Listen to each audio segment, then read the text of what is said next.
Here is the latest update on the situation in Gaza as of 4th November 2025. The current situation is centered around a fragile, us-brokered ceasefire that went into effect on 10th October 2025.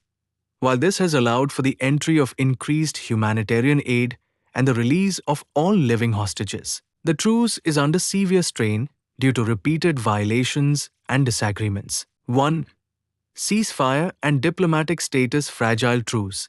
The ceasefire is precarious, with both sides trading accusations of violations. Recent Israeli strikes, described as a response to an attack on its forces, reportedly killed over 100 Palestinians in a single day, marking the deadliest day since the truce began. Turkish President Erdogan has accused Israel of killing over 200 Palestinians since the ceasefire started, while stating Hamas remains committed to the agreement. Diplomatic efforts, international force, a UN Security Council resolution is reportedly being drafted to mandate an international stabilization force for Gaza.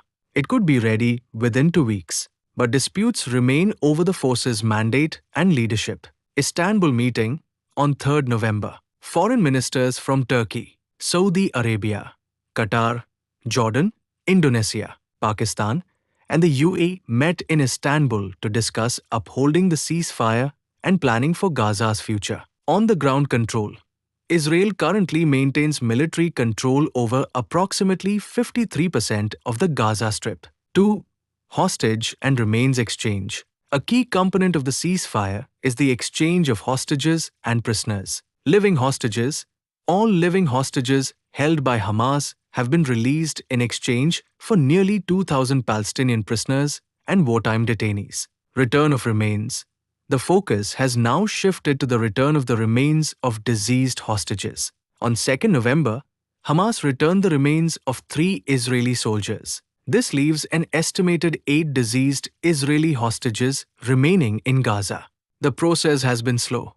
Hamas states the widespread destruction has made locating remains difficult, while Israel has accused the group of deliberate delays. In return, Israel has handed over the bodies of 270 Palestinians, though Gaza's health ministry reports difficulty in identifying many of them due to a lack of DNA kits. 3. Humanitarian situation.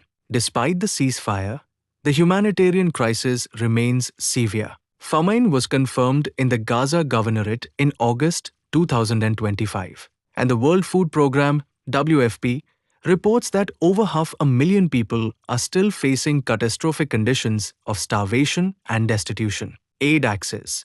The truce has allowed for an increase in aid. On 1st November, 197 aid trucks entered through the Kerem Shalom and Kisifim crossings. The UN, OCHA, reports that household access to food has improved, especially in southern Gaza.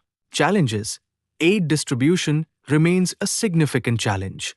The UN Agency for Palestinian Refugees, UNRWA, reports that no food aid convoys have been able to reach northern Gaza via direct crossings since mid-September. Health and shelter.